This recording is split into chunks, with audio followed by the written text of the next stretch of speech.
Bonjour Antoine, ça fait très longtemps qu'on n'a pas eu l'occasion de s'entretenir sur Guerre et Plomb. Ça fait un bail et tout.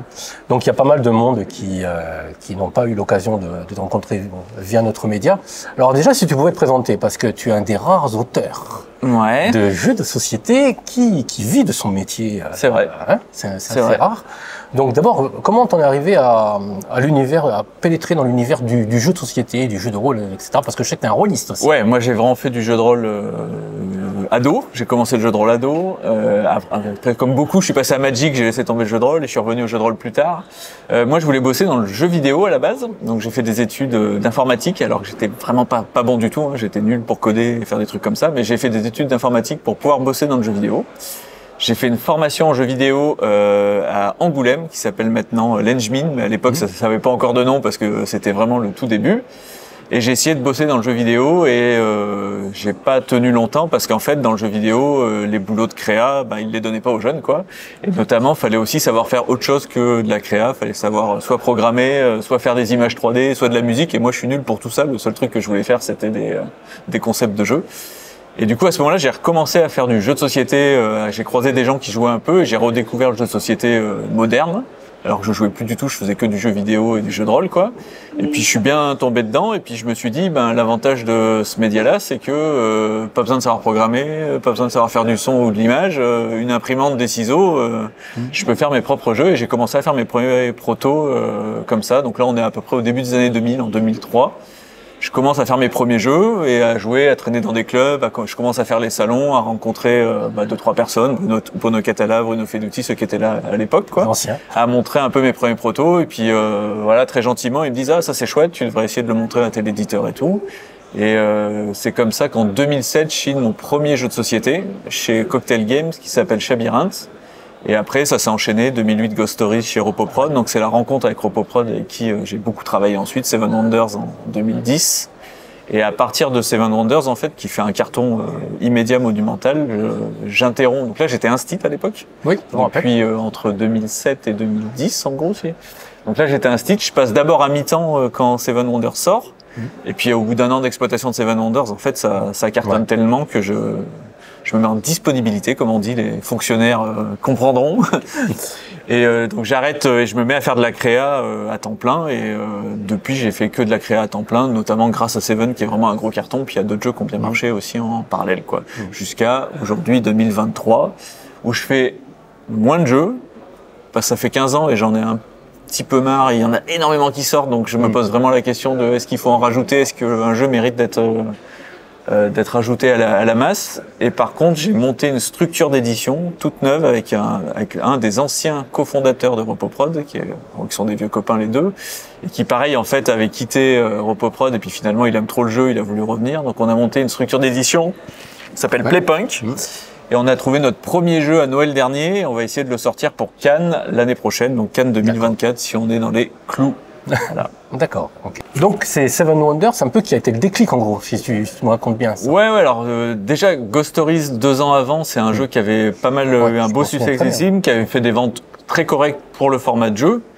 Mais c'est vraiment Seven qui a vraiment tout cassé et qui a fait que les revenus de Seven, donc j'ai dit c'est bon, je peux faire que du jeu et du coup d'avoir l'esprit libre pour faire que de la créa, quoi. Donc c'est quand même le jeu le plus important de mon parcours du coup. Ouais. Donc il y a pas mal de gens qui se posent la question. Alors tu crées des jeux, mais le quotidien d'un créateur de jeux, c'est quoi alors? Donc principalement tu fais des prototypes, donc tu es devant un ordi, tu fais des fichiers, tu les découpes, tu les colles, tu les bricoles. Maintenant on a une imprimante 3D, donc on peut même faire les pions, c'est super pratique. Au lieu de faire de la récup et de piller des vieilles boîtes, on fabrique nous-mêmes les pièces dont on a besoin, donc ça c'est super chouette. Tu passes aussi ton temps à répondre à des mails, comme tout le monde, à discuter avec les éditeurs ou ton co-auteur, à faire des appels pour se mettre d'accord et à tester. Le nerf de la guerre, c'est trouver des gens disponibles pour tester. Donc avant, moi, c'était souvent des copains en soirée parce que les gens ont un boulot la journée.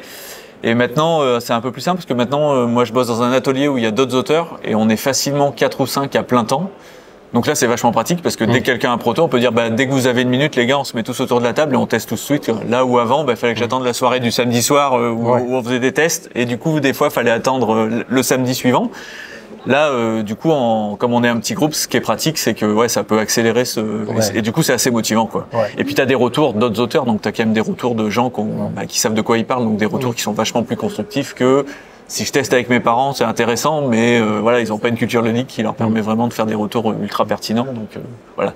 Du coup, on a cette espèce d'émulsion d'atelier qui est vraiment chouette, ça, depuis quelques années, qui est cool. Ouais.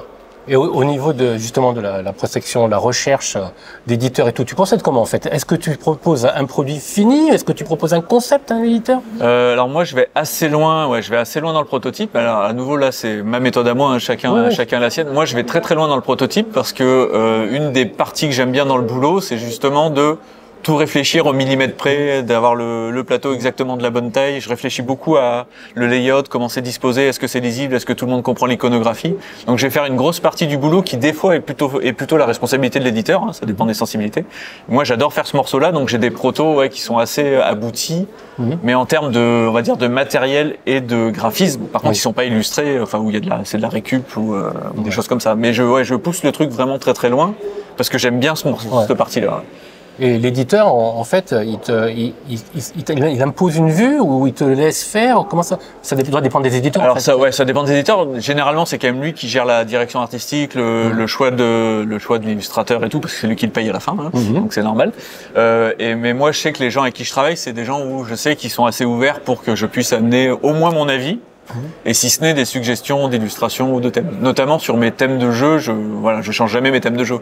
Quand je présente un prototype, le thème, il a été pensé avec le jeu et voilà. Là où toi, il y a des jeux qui sont des jeux plus mécaniques où l'éditeur a des fois la responsabilité de dire ah bon, on va faire plutôt tel thème.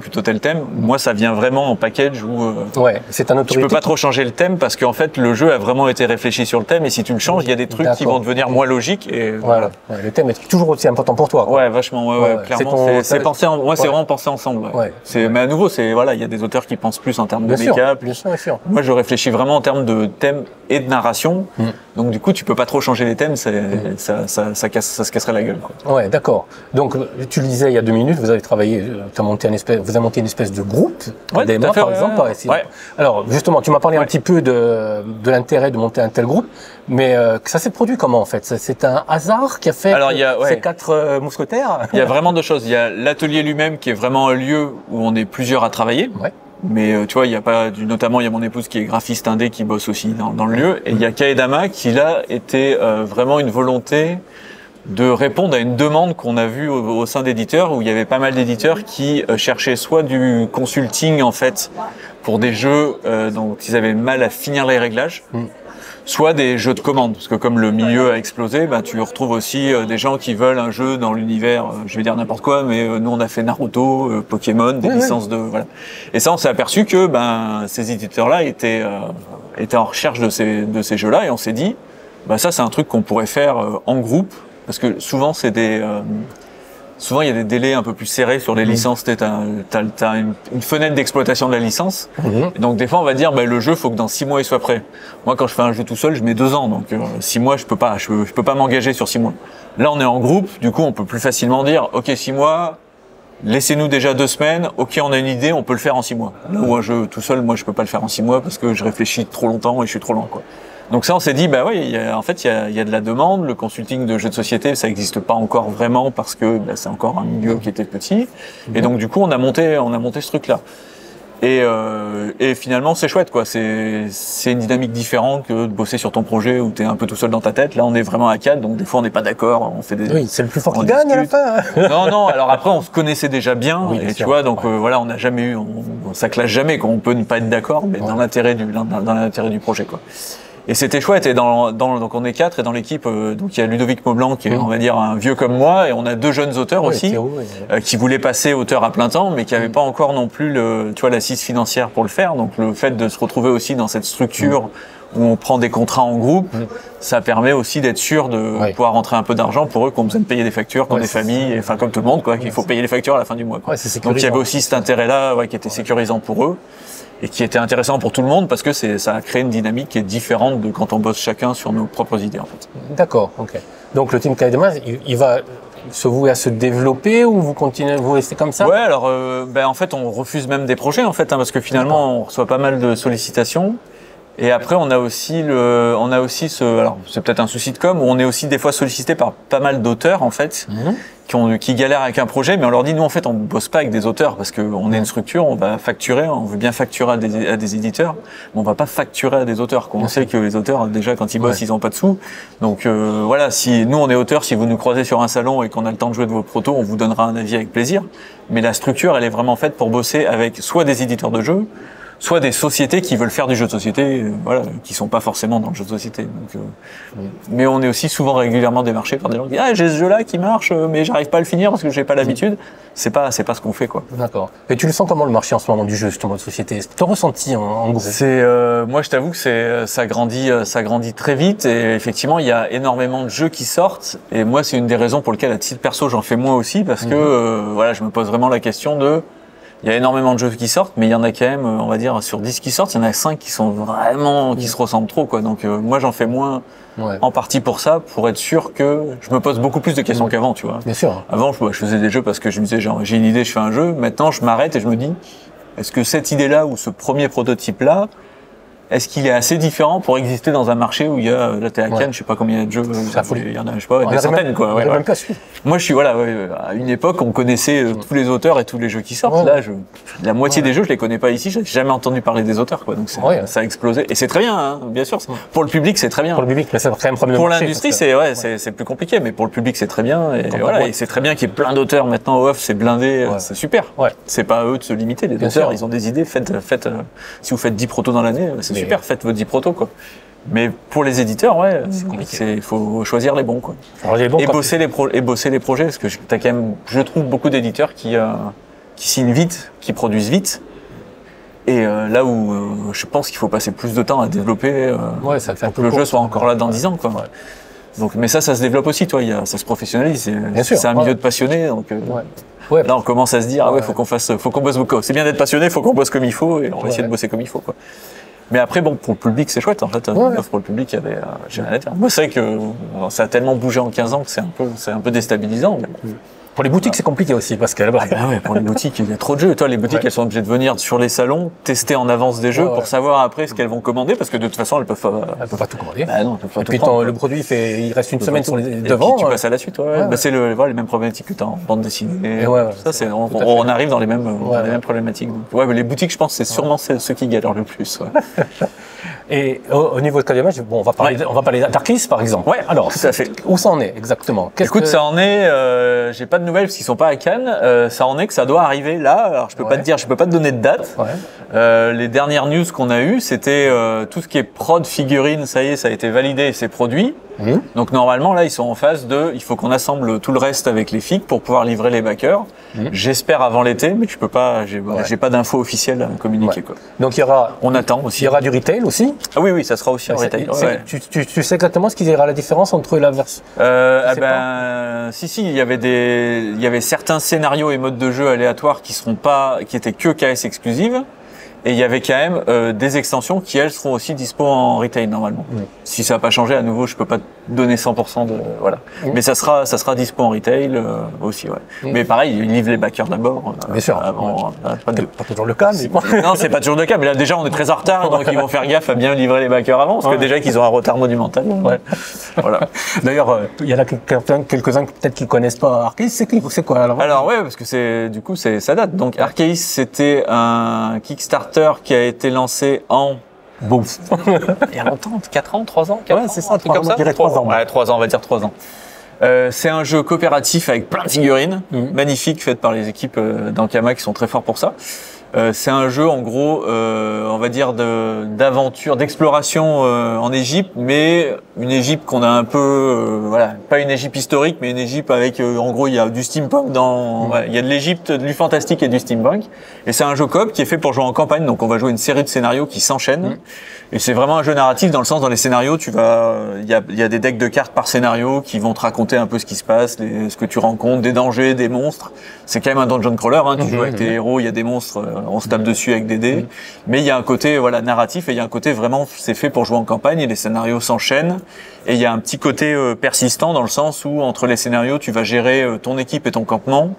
Et avec les ressources que tu trouves dans un scénario, de l'argent en gros, tu vas pouvoir débloquer et coller des stickers sur une double page qui, elle, va te suivre pendant toute ta campagne. Genre, tu vas upgrader des morceaux, comme si tu faisais un petit jeu de civilisation, tu sais, où tu vas upgrader tes bâtiments. Bah voilà, tu as ce principe-là. Et ça va t'accompagner du premier scénar à la fin de la campagne. Donc, tu as ce côté vraiment... On fait une petite campagne comme une campagne de JDR et on gère entre les scénarios un peu d'interstitiel et est-ce qu'on n'achèterait pas plutôt cette amélioration ou plutôt celle-là ou voilà. Voilà en gros. Et normalement, l'IA gérée comment? C'est un deck? C'est quoi? Ouais. Alors du coup, c'est complètement coopératif. Donc il y a une petite méca qui gère l'adversité. Il y a un système de priorité. Voilà, c'est tout géré. Il n'y a pas de MJ. C'est vraiment coopératif complètement. Il n'y a pas d'application non plus. Non, c'est complètement analogique. Youpi. Non, je suis pas on n'est pas des fans de trucs hybrides et tout. Hein. Comme moi. Ouais, nous, c'est des trucs où on a jamais. On en a un là qui aime bien. Ouais, il y en a qui aiment. Non, c'est vrai que nous, moi, c'est jamais un truc où j'ai été complètement convaincu. Donc là, nous, on est vraiment en coop. Voilà, c'est tout mécanisé par le jeu. Il n'y a pas d'app. D'accord. Et au point d'actu, au point de vue de l'actu, si tu me parlais un peu de Seven Wonders Edifice, ça parle de quoi alors? Qu'est-ce qu'en plus? Qu'est-ce que ça amène? Donc en fait, Edifice, c'est la moitié de l'extension qui s'appelait Babel de la première version. Donc c'était une bêtise qu'on a fait à l'époque, c'est qu'on a mis 2 extensions dans une même boîte. Et il faut pas le faire. En fait, ne le faites pas. Si vous êtes éditeur ou auteur, ne le faites pas. Faut pas mettre 2 produits dans une même boîte. Les gens, ils comprennent pas. Donc ceci dit, nous, on aimait bien les 2 produits et il se trouve que les gens on a un peu sondé, les gens ont vraiment préféré la partie qui s'appelle maintenant Edifice, mais qui s'appelait pas Edifice à l'époque, je crois, je sais même plus. Et du coup, on a réédité que cette moitié-là, qui était la moitié qui a le plus plu aux gens, et qu'on a retravaillé, et notamment que j'ai retravaillé, parce qu'entre-temps, il y a l'extension Armada qui est sortie. Oui, tout à fait. Oui. Et du coup, là, on a vraiment retravaillé Edifice pour que ça se matche bien avec Armada, parce qu'à l'époque de Babel, j'avais pas fait encore Armada, donc il y a des trucs qui, quand tu mélangeais, étaient pas pleinement satisfaisants. Donc là, j'ai vraiment retravaillé donc cette moitié-là. En prenant en compte toute la gamme, toutes les extensions actuelles. Donc c'est une version. Et puis pareil, on a resimplifié certaines règles parce que à nouveau à l'époque il y avait des trucs qui étaient un peu techniques. Et voilà, et ça sort en gros là maintenant sur le Festival de Cannes et dans les boutiques en même temps. Je sais pas exactement, mais je sais peut-être dispo en boutique. Après, j'ai parlé un petit truc là parce que ça m'a surpris, enfin moyennement puisque je te connais depuis longtemps. Dans les Chroniques de l'étrange, il y a un de tes scénarios. Tout à fait, c'est vrai. Le jeu de rôle, ça te travaille encore ou... Ouais. Alors, moi, j'ai énormément joué avant de faire du jeu de société. C'est vrai que quand je suis passé auteur, je faisais du jeu de société 24/24, donc je faisais plus de jeu de rôle. Et en fait, j'ai repris le jeu de rôle il y a quelques années, en fait au moment du confinement notamment. J'ai recommencé à jouer, j'ai aussi un gamin qui a 10 ans, donc j'ai commencé à faire jouer, qui a fait un jeu de société avec moi, mais que du coup j'ai mis un peu au jeu de rôle et qui a vachement accroché en fait. Donc on a joué à Moss Ritter, on a joué à Donjon de poche de Grumpf, voilà, on a joué à ces trucs-là. Et du coup j'ai recommencé à jouer un peu, voilà, depuis le confinement, et du coup j'ai un peu réactivé des réseaux de gens que je connaissais dans le jeu de rôle, donc le Grumpf notamment, avec qui j'ai fait le jeu de plateau Roll-Tray, notamment, on en a parlé, mais effectivement, qui est directement issu de son jeu de rôle, quoi. Et j'ai recommencé à jouer, j'ai recommencé à discuter avec des copains qui m'ont dit notamment Romain qui me dit tiens, si ça t'intéresse, je sais que t'aimes bien Ghost Stories, je sais que t'aimes bien le mythologie asiatique, Chine, Hong Kong, si tu veux faire un scénario pour le jeu. Et j'avais vraiment aimé sa trilogie de bouquins, donc j'ai dit ça me ferait carrément plaisir, je te fais un scénario pour le jeu de rôle. Donc j'en ai fait un pour ça, j'en ai fait un pour Donjons et compagnie aussi. C'est vrai. De Ben Felten, c'est la bande John Doe, donc pareil, c'est des vieux copains, quoi. Et pareil, j'ai bien aimé le concept, et du coup je lui ai dit carrément, ça me dit bien, donc j'ai fait un scénario aussi pour ça. Puis là, je dois en faire un pour un jeu de Gabriel Dernerin et Théo Rivière aussi, qui va être en financement participatif le mois prochain. Un jeu de braquage qui s'appelle Heist. Je sais plus l'éditeur, c'est un petit éditeur, mais bon, je sais plus. On s'en renseignera. J'ai pas fini le scénario. Pour l'instant, je suis en retard. On se renseignera. Je le fasse. Il n'est pas fini. J'ai le draft, mais le scénario est pas fini. Donc oui, j'ai refait un peu de scénario et tout. J'ai même réécrit un truc à moi pendant le confinement, mais que j'ai jamais mis en forme, que j'aimerais bien faire si j'ai le temps. Mais c'est vrai que j'ai pas pris le temps de le faire, quoi. Et je rejoue un peu. Je rejoue un peu en distanciel sur Discord, parce que c'est pareil, c'est pas toujours facile. Et j'ai retrouvé un petit groupe aussi sur Discord. On joue en présentiel. Ouais. C'est pas ce que je préfère, mais c'est vrai que nous on a joué en confinement, ça va quoi. Depuis on est revenu autour de la table. Moi, je préfère largement, mais là j'ai un petit groupe où on fait une campagne en petite session et tout, et c'est chouette aussi en fait. En OSR là, c'était chouette aussi. Donc je rejoue un peu plus, j'ai recommencé à jouer, c'était chouette aussi. Et l'actualité, enfin, les projets, t'as quoi sur le feu là actuellement? Alors, fait moins de jeux, tu viens de dire, mais alors, tu as bien bossé sur quelque chose. Du coup, alors les projets de cette année, c'est surtout avec la team Kaedama. On fait une adaptation de Dead Cells, le jeu vidéo en jeu de plateau. Donc ça, c'est vraiment le gros projet de. Enfin, c'est déjà le gros projet pour nous depuis 2 ans. Ouais. Et là, c'est la grosse année. L'éditeur. Voilà. Donc l'éditeur, c'est le Scorpion Masqué. Ah, d'accord, ok. Et ça sera un Kickstarter qui est géré par la boîte à jeux aussi. Ouais. Et du coup, là, je crois qu'ils font des démos du premier niveau sur le salon. Et donc là, c'était vraiment, c'est le gros projet Kaedama. Et après, on a plusieurs petits projets. Chez Kaedama, on a aussi l'adaptation de Wadsburg en jeu de pli. Ah, parce que pareil, Cédric Ferrand, forcément, je le connais.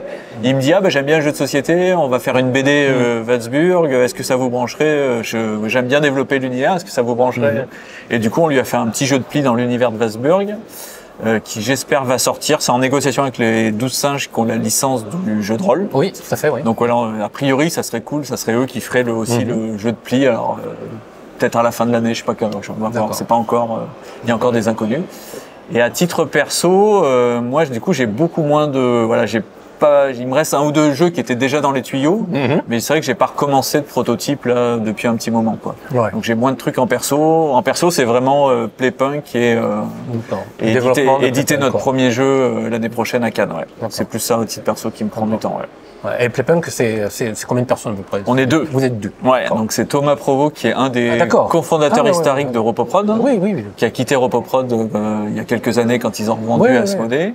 Qui a bossé un moment pour Asmodée dans un boulot, on va dire plus de cadre que les mains dans le cambouis. Et puis en fait, on a croisé la route d'un jeu qu'on a adoré tous les deux. Et il m'a dit, je trouve personne dans les studios d'Asmodée qui veut l'éditer. Et je lui ai dit, pourquoi on le fait pas nous? Parce qu'on sait faire, quoi. Et il m'a dit, t'es sérieux? J'ai fait, on sait faire les jeux, on connaît un peu, je pense qu'on peut y arriver. Il m'a dit, ok, je démissionne, on le fait, quoi. Dans la journée, c'était dans la journée. On n'a pas eu les droits pour le jeu, finalement. Mais entre-temps, on a trouvé un autre jeu qui nous botte vraiment, et que un jeu de Paolo Mori et Remo Conzadori, Italiens. Moi, j'aime beaucoup Paolo Mori, on le connaît, son co-auteur, on le connaît moins, mais Paolo Mori, c'est un vieux de la vieille. Moi, j'aime beaucoup ce qu'il fait. Et moi, j'aime beaucoup ce qu'il fait aussi, et du coup, on va éditer ça. On espère Cannes l'année prochaine. Paul Maurice, je trouve qu'il arrive à faire des jeux compliqués, simples. Moi j'ai toujours aimé ces jeux aussi, donc on est très content. Moi surtout que le premier jeu qu'on fasse soit un jeu de Paolo Mori et de son co-auteur aussi. Faut pas oublier, mais voilà. Cool. Donc moi le perso là en ce moment c'est plus Playpunk. Et le reste ça va être Kaedama, mais c'est vrai que j'ai pas de jeu, j'ai pas un nouveau super proto sur lequel je bosse tous les jours. C'est rare que tu viennes à Cannes comme ça. J'ai un peu changé. C'est bien. J'avais envie de faire des trucs nouveaux, de changer. C'est pareil, c'est comme tout, au bout de 15 ans, faire la même chose, au bout d'un moment, j'ai besoin de vent frais, on va dire. Écoute, merci Antoine d'avoir accordé ce petit entretien. Est-ce que quelqu'un a une question à poser dans l'immense foule d'auditoires? Dans le public? Tu as 2 questions. Ah, 2 questions? Vas-y. L'univers japonisant ou asiatique, c'est quelque chose qui est important pour toi? Est-ce que parce que tu as des affinités, tu y vas, tu visites? Est-ce que c'est vraiment... Ouais, complètement. Moi, je suis un grand amoureux du Japon. Là, j'y suis pas allé depuis le confinement, mais là, j'y vais cette année, c'est sûr. J'ai au moins 2 voyages prévus cette année. C'est clairement une culture que j'adore et je me suis pas posé la question, tu vois. Quand tu fais tes premiers jeux, tu te poses pas la question. Tu utilises les thèmes et les choses que t'aimes. Donc, j'ai fait pas mal de jeux sur le Japon. J'ai essayé d'arrêter un moment pour qu'on me dise pas tu fais que ça, et puis là l'année dernière j'ai ressorti Tokaido Duo et Namiji parce que j'y suis retombé, et aussi parce que j'adore le boulot de Nayad et je trouve que le boulot qu'il a fait sur l'univers Tokaido est magnifique, et de refaire des jeux avec Nayad c'était une des principales motivations à faire Tokaido Duo en fait. Et c'est vrai que Tokaido Duo je l'ai fait aussi pendant le confinement parce que c'était un jeu à 2 et que je pouvais quand même le tester avec mon épouse et avec mon fils, et c'est des jeux que j'ai vachement testé pendant le confinement, et je l'ai vraiment développé pendant le confinement celui-là pour le coup. Et je crois que même me souvenir, quand on avait discuté il y a très longtemps ensemble, que tu as même envisagé un moment de t'installer au Japon. Ouais, c'est toujours un truc qui me court en tête. Qui me court en tête. T'étais encore prof à l'époque. Non, mais j'ai fait, en fait, quand j'étais prof, si j'avais eu l'opportunité, je serais sans doute parti bosser au Japon, mais c'est pareil, en gros, au Japon, il doit y avoir 3 postes sur tout le Japon, donc tu vois, en gros, si tu connais pas les personnes qui les gèrent, c'était pas possible, donc c'est pour ça que ça s'est pas fait. Mais c'est encore un truc que j'envisage régulièrement. Clairement. Et ta deuxième question, c'était quoi alors? C'était sur le peaufinage des jeux qui prend énormément de temps. J'ai cru comprendre que tu mettais beaucoup de soin pour l'équilibrage. Ouais. L'équilibrage, c'est chez toi, c'est vraiment beaucoup de parties jouées, ou est-ce que tu t'appuies sur des modèles mathématiques, tu fais tout seul, ou tu te fais aider? Alors moi je suis pas un grand matheux, donc c'est vrai que l'équilibrage je fais énormément de parties, mais c'est plus une question de feeling, de est-ce que tout va bien, que est-ce que les maths sont juste à la virgule près, quoi. Ceci étant dit, typiquement sur Seven Wonders Architects, on a un copain qui nous a fait une IA quand même, qui est un mec brillant qui me l'a fait en une demi-journée, qui est un copain que je salue, Nicolas Normandon, qui est développeur chez Ubisoft depuis très très longtemps. Et en une demi-journée, il m'a codé une IA qui faisait 10 000 parties à la fois. Et on a quand même utilisé ça pour régler l'équilibrage des merveilles. Comme tu sais, elles ont des pouvoirs asymétriques. Il fallait caler les points qu'elles rapportent en fonction. Et là, je t'avoue que ça nous a permis d'affiner des trucs qui n'auraient pas été aussi fins si je l'avais fait effectivement à la main. Et pour compléter, je pense que c'est un truc qu'on va voir de plus en plus. Des gens qui commencent à coder. Tu vois, Architect, on l'avait aussi sur BGA, pas en public, en privé. Et pareil, on a fait les derniers playtests, on les a fait sur BGA, ce qui était vachement intéressant parce que tu fais une partie en 5 minutes, t'as pas à refaire le setup tout le temps, et puis tu gardes les stats des parties et tout, donc c'est vrai que c'était vachement utile, quoi. Là, je sais que sur le jeu Playpunk, on va essayer de faire une version BGA privée rapidement pour pouvoir enquiller des parties et régler des trucs qui effectivement, il faut un grand nombre de parties pour que tes stats elles soient aussi pertinentes. Donc c'est un truc qui va se faire de plus en plus, je pense. Ouais. Ok, merci Joël, c'était bien. C'était Joël. Hors champ. Hors champ. Merci pour la question hors champ. Bon, écoute, Antoine, bonne continuation. Avec plaisir, merci. Bon salon à vous. C'était un plaisir. Voilà. À bientôt. Ça marche.